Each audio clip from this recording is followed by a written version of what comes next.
श्रीमती राधा रानी, राधा महिमा। वैसे राधा रानी की महिमा कोई गा नहीं सकता।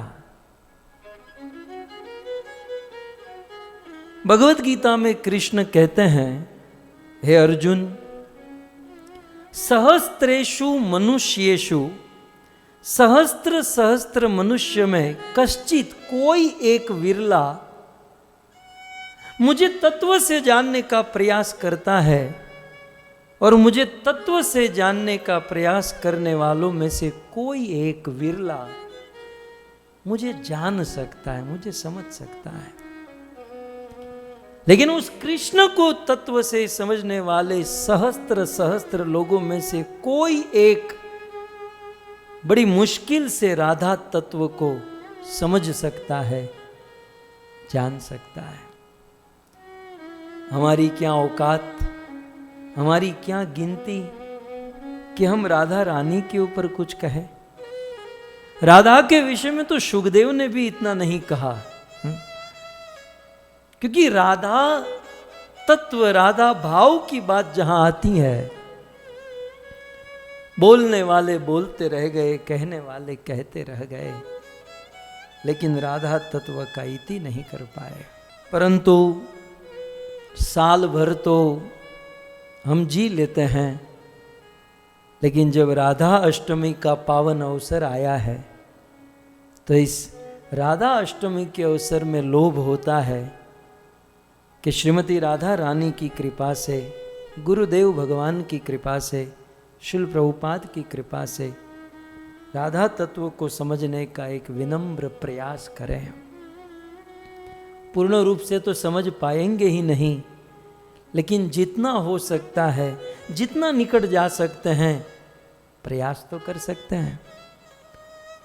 और ईश्वर प्रयास देखते हैं, कार्य नहीं देखते। सो एक विनम्र प्रयास करेंगे श्रीमती राधा रानी को समझने का।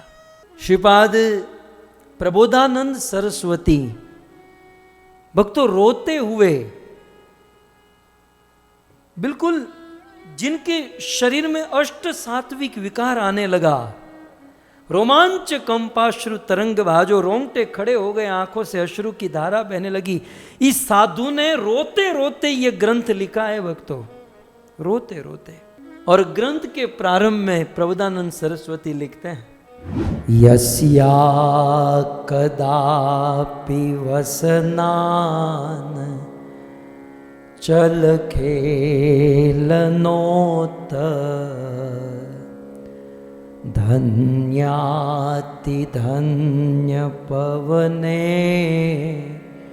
न कृतार्थ मानी। यस्या कदापि वसनान चल खेलनोत धन्याति धन्य पवने न कृतार्थ माने। योगी मधुर्गम गति हे मधुसूदनोपि,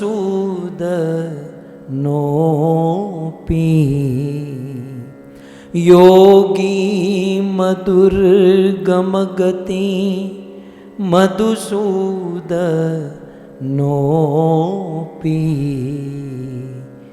तस्या नमोस्तु वृषभा नुभुवो दिशेपि, तस्या नमोस्तु वृषभा नुभुवो दिशेपि।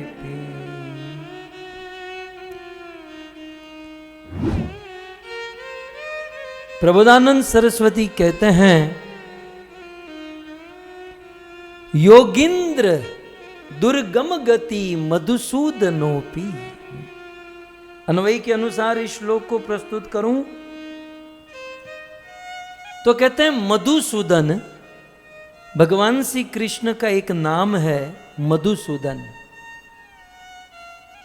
और मधुसूदन कैसे हैं? कथम भूतम मधुसूदन, मधुसूदन की विशेषता क्या है? तो मधुसूदन की विशेषता बताते हुए यहां प्रथम लाइन में कहते हैं योगिंद्र दुर्गम गति।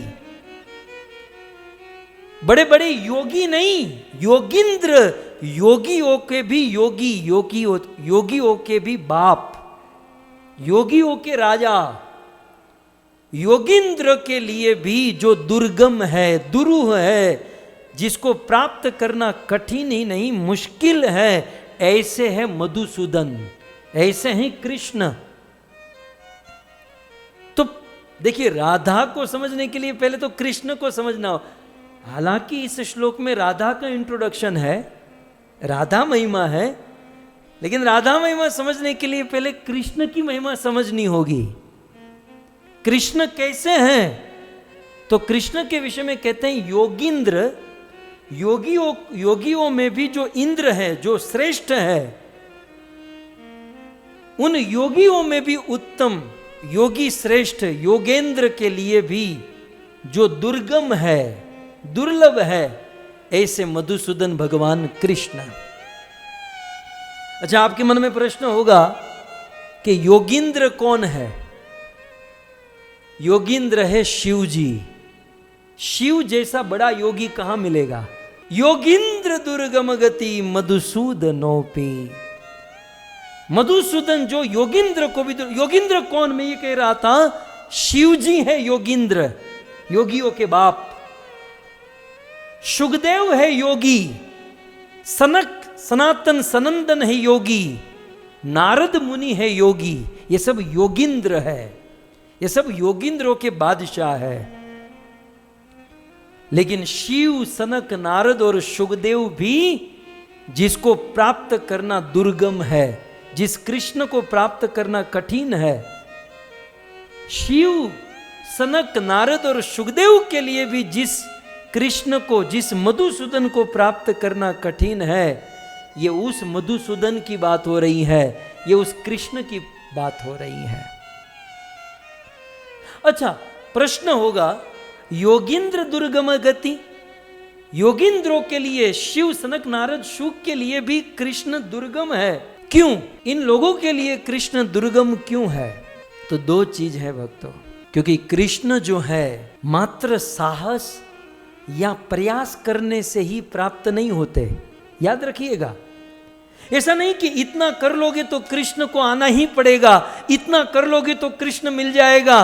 वो किसी का बिका हुआ नहीं है, कृष्ण किसी से बंधा हुआ नहीं है। इतना कर लेंगे तो कृष्ण मिल जाएंगे, नहीं। कृष्ण की प्राप्ति योगिंद्रों के लिए दुर्गम है, दुर्लभ है। क्यों? क्योंकि कृष्ण मात्र प्रयास और साहस से ही नहीं मिलते। कृष्ण उनको मिलते हैं जिन पर उनका स्वयं अनुग्रह हो। स्वयं कृष्ण अनुग्रह करे, उसे ही कृष्ण मिल सकते हैं। बाकी बाहरिक प्रयास या बाहरिक साहस से कृष्ण की प्राप्ति नहीं हो सकती। हाँ, बाहरिक साहस करोगे तो थोड़ा बहुत धन मिल जाएगा, बाहरिक प्रयास से संसार की उपलब्धि मिल सकती है, लेकिन कृष्ण तो जब तक वे स्वयं अनुग्रह न करे तब तक नहीं मिलते। तो ऐसे बड़े बड़े योगिंद्र को भी दुर्गम, दुर्लभ क्या कहते हैं? आप श्लोक देख सकते हैं। तो श्लोक में लिखा है कि योगिम दुर्गम मधुसूदनोपि। आप ऊपर की लाइन में देखिए, कृतार्थ मानी। अब जो योगियों को दुर्लभ है, बड़े बड़े योगिंद्रों को प्राप्त होना जो जिस कृष्ण दुर्लभ है, वो कृष्ण अपने आप को कृतार्थ मानते हैं, अपने आप को धन्य नहीं धन्याति धन्य मानते हैं। अब सार यह है कि पूरी दुनिया कृष्ण को प्राप्त करके धन्य मानती है, लेकिन कृष्ण किसको प्राप्त करके धन्य मानते हैं? पूरी दुनिया कृष्ण को प्राप्त करना अपना सौभाग्य मानती है, लेकिन कृष्ण किसको प्राप्त करके अपना सौभाग्य मानते हैं? तब आइए प्रारंभ करते हैं शुरू से कहते हैं यस्या कदापि वसनांचल खेल नोत।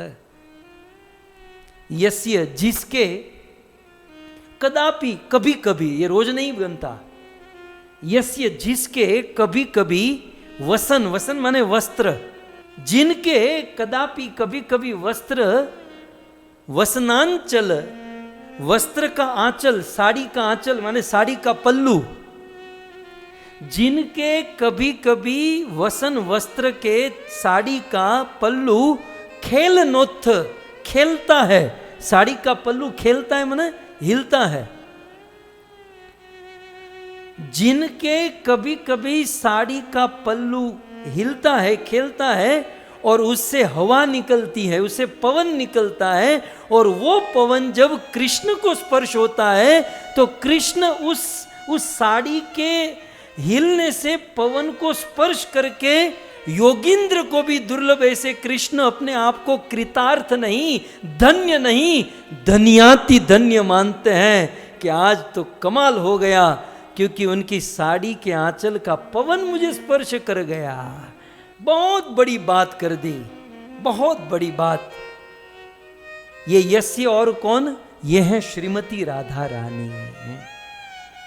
श्रीमती राधा रानी को पाकर नहीं, राधा के दर्शन को पाकर नहीं, राधा रानी की साड़ी का पल्लू हिलने से जो पवन निकलता है, वो पवन को स्पर्श करके भी कृष्ण अपने आप को धन्याति धन्य महसूस करते हैं। ये है राधा रानी की महिमा, ये है राधा रानी की शोभा। लीला रस में जाऊं तो कई बार राधा की साड़ी के पल्लू का पवन कृष्ण को स्पर्श होता है और कृष्ण अपने आप को धन्याति धन्य मानते हैं। कभी कभी वन विहार में, तो कभी रास में, तो कभी साथ में, ये राधा की साड़ी से निकलने वाला पवन कृष्ण को स्पर्श होता है। आपके बीच में राधाष्टमी है, आज नहीं तो कब सुनेंगे, है? बाकी ये गूढ़ रहस्य, ये भाव जनरल में कहा नहीं जा सकता, ये कहा नहीं जाता, लेकिन राधा रानी का जन्मदिन है। आप बड़े ऊंचे मन से, बहुत शुद्ध मन से सुनिएगा, क्योंकि ये प्राकृत जगत का काम वासना से भरा हुआ प्यार नहीं है, यह शुद्ध विशुद्ध स्पिरिचुअल प्लेटफॉर्म का प्रेम है, जहां कामना की गंध तक नहीं है। लीला कुछ इस प्रकार से, बहुत सारी लीलाएं हैं कि ये कब कब हुआ। एक बार श्रीमती राधा रानी वन में विहार कर रही थी और राधा के शरीर से एक अद्भुत गंध निकलती है। गांधर्विका राधा रानी का एक नाम ही है? जैसे हमारे शरीर, हमारा तो खैर कंपैरिजन हो ही नहीं सकता, क्योंकि हमारे शरीर से गंध के बदबू के अलावा कुछ नहीं निकलता, लेकिन राधा रानी के शरीर से सुंदर सुगंध निकलती है। और राधा रानी के शरीर से निकली हुई सुगंध से लोभित होकर एक भंवरा राधा रानी के पास आ जाता है, क्योंकि भंवरा सुगंध खोजता है ना, फूल की सुगंध। तो राधा रानी के शरीर की सुगंध के पास एक भंवरा आ गया।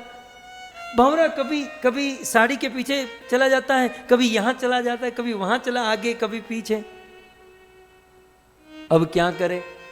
वैसे नॉर्मली तो राधा रानी के साथ उनकी सेवा के लिए उनकी सखिया होती है, ललिता विशाखा उस भंवरे को दूर कर सकती है, लेकिन आज राधा अकेली है और वो भंवरा परेशान करता, कभी आगे कभी पीछे। वो सुगंध के लोभ में भंवरा आगे पीछे घूम रहा है।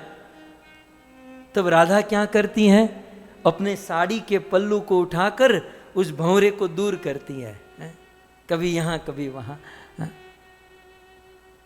और राधा के साड़ी के पल्लू से उस भंवरे को दूर करने के कारण उससे पवन बहता है और वो पवन उस भंवरे को स्पर्श होता है। एक सेकंड के लिए ऐसा सोचो कि वो भंवरा और कोई नहीं, वो कृष्ण है। बहुत ऊंचे धरातल पर जाना होगा। वो भंवरा कृष्ण है और राधा के साड़ी के पल्लू से वो पवन जब कृष्ण को स्पर्श होता है तो कृष्ण आपको धन्य नहीं, अपने आप को धन्याति धन्य मानते कि आहा, आज मैं कृतार्थ हो गया, धन्य धन्य हो गया। कभी कभी राधा रानी वन में कृष्ण के लिए पुष्प चुनने की सेवा करती है। कृष्ण के लिए राधा रानी फूल चयन करती है, और फूल चयन करने के लिए वो स्टॉक करना पड़ता है ना, जमा करना पड़ता है। तो राधा के पास कोई पात्र नहीं है, तो राधा क्या करती हैं, अपने साड़ी के पल्लू में ही उस फूल को भरने लगती हैं। सारे फूल राधा अपने साड़ी के पल्लू में रखती हैं, और दूर से कृष्ण देखते हैं कि ओह, मेरी सेवा इतनी चाव से, इतनी भाव से, कि अपनी साड़ी का पात्र बनाकर उसमें मेरे लिए फूल जमा कर रही है। यह दृश्य देखकर भगवान श्री कृष्ण का मन मग्न हो गया, और कृष्ण इतने मग्न हुए कि राधा रानी की सेवा लेना भूल गए और वहां पर मूर्छित होकर गिर गए। और उस कृष्ण को उठाने के लिए, कृष्ण को होश में लाने के लिए राधा रानी वो फूल को छोड़कर अपने साड़ी का पल्लू कृष्ण के ऊपर घुमाती हैं, पवन डालती हैं, और राधा रानी की साड़ी के पवन से जो सुगंध कृष्ण को आती है, उसे स्पर्श करके कृष्ण अपने आप को धन्य नहीं, धन्याति धन्य मानते हैं। सो धन्याति धन्य पवनेन, राधा को स्पर्श करके नहीं, राधा के पवन को स्पर्श करके ये आदमी खुश हो गया, अपने आप को धन्य मान लेता है। कभी कभी रास लीला में, रास तो रास है भक्तों, और राधा रानी क्या रास करती हैं।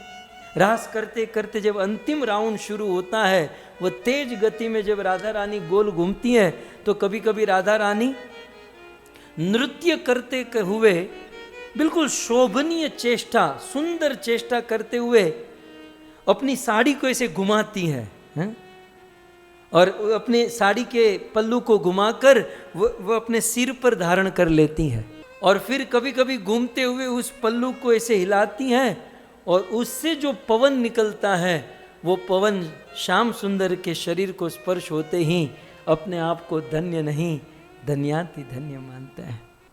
कभी कभी राधा और कृष्ण बहुत निकट होते हैं, राधा और कृष्ण बहुत समीप होते हैं, लेकिन शास्त्र में कहा है, अंक स्थिते पिदयिते किमपि प्रलापम, अंक स्थिते पिदयिते किमपि प्रलापम। कभी कभी कृष्ण राधा की गोद में होते हैं, कृष्ण का मस्तक बिल्कुल समीप, राधा और कृष्ण बहुत निकट होते हैं, लेकिन इतना निकट होने से कृष्ण के मन में इतना भाव छलकता है कि कृष्ण के मन में यह संभ्रम होता है कि राधा रानी मुझसे दूर हो गई, राधा मुझसे दूर चली गई।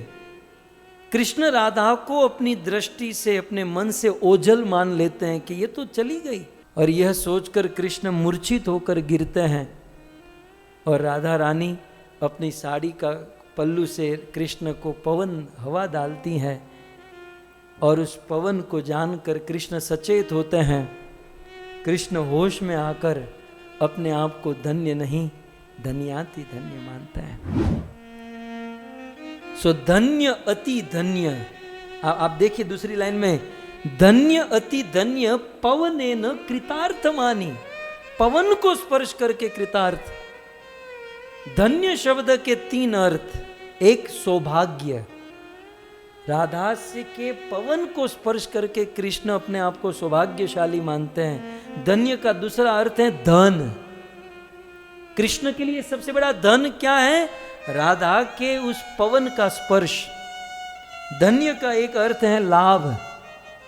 सिद्धांत ये है भक्तों, इस दुनिया में सबसे बड़ा धन, इस दुनिया में सबसे बड़ा सौभाग्य, इस दुनिया में सबसे बड़ा लाभ एक और मात्र एक, प्रिया जी का स्मरण है, राधा रानी का स्मरण है, जो कृष्ण ऐसा मानते हैं। एक तो राधा जी के दिशा से आने वाला पवन धन्य है, जहां राधा है उस दिशा से जो पवन आ रहा है वो धन्य है, और ऊपर से वह पवन राधा को स्पर्श होकर आ रहा है, इसलिए धन्याति धन्य पवनेन। इसलिए ये पवन धन्य ही नहीं, धन्याति धन्य है। और ऐसी श्रीमती राधा रानी को क्या कहा गया? तस्या नमोस्तु। कृष्ण जिस पवन को स्पर्श करके धन्याति धन्य मानते हैं, तस्य उस राधा रानी को नमोस्तु, मैं प्रणाम करता हूं। तो राधा को यहां राधा नहीं कहा, क्या कहा?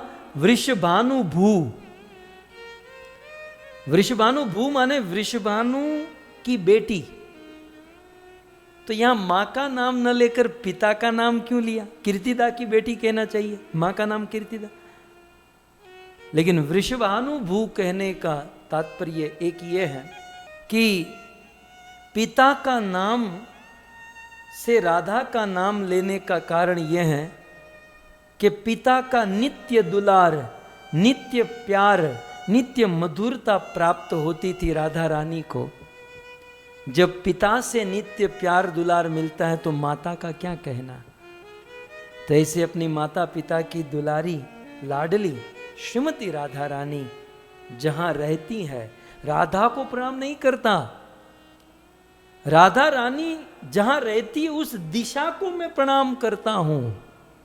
तस्या नमोस्तु वृषभानु भुवो दिशेपि, मैं उस दिशा को प्रणाम करता हूं जहां श्रीमती राधा रानी रहती है। क्यों राधा को प्रणाम नहीं? क्यों राधा जहां रहती है उस धाम बरसाना को प्रणाम नहीं? न राधा का नाम न बरसाना, उस दिशा को प्रणाम क्यों? क्योंकि राधा की महिमा हम पूर्ण रूप से जान नहीं सकते, और राधा जहां रहती है उस धाम का प्रभाव भी हमारी वाणी से, हमारे मन से परे है। इसलिए उस दिशा को प्रणाम करते हैं। और दिशा को प्रणाम करने का और एक भाव बहुत सुंदर, कि भाई हम राधा को तो प्रणाम करते हैं, लेकिन राधा जिस दिशा में रहती हैं उस दिशा को भी प्रणाम करते हैं। क्यों? क्योंकि महबूब की हर चीज महबूब होती है, इष्ट की हर चीज इष्ट होती है, आराध्य की प्रत्येक वस्तु आराधनीय होती है? इसलिए राधा को तो प्रणाम है, लेकिन जिस दिशा में वो रहती है उस दिशा को भी प्रणाम है। धाम में निवास तो परम दुर्लभ है भक्तों, परंतु जिस दिशा में विराजमान है उस दिशा को प्रणाम करके भी अपने महाभाग्य का सूचक करते हैं। कुल मिलाकर भगवान श्री कृष्ण और राधा को प्रणाम करते हुए आज मैं सार यदि कहूँ तो इतना ही है। अनन्य मधुपम नौमी प्रिया कंजेक जीवनम। मैं उस प्रिया रूपी कमल ही जिसका एकमात्र जीवन आधार है, राधा रानी ही जिसका एकमात्र जीने का आधार है, उस अनन्य भौरे को, प्रियतम को, कृष्ण को स्तुति करता हूं। राधा ही जिसका जीवन है, राधा कमल है तो कृष्ण भौरा है। जैसे भौरा कमल में आसक्त होता है तो भौरे का जीवन ही कमल होता है। कभी कभी भौरा कमल में इतना खो जाता है, कमल बंद होगा, संध्या होगी, वो मर जाएगा, मरने की परवाह नहीं करता, लेकिन कमल से दूर नहीं होता। तो कृष्ण रूपी भौरा राधा रूपी कमल में आसक्त है, उस कृष्ण की मैं स्तुति करता हूं, लेकिन राधा रूपी कमल जिस दिशा में है उस दिशा को मैं प्रणाम करता हूं। जय श्री राधे।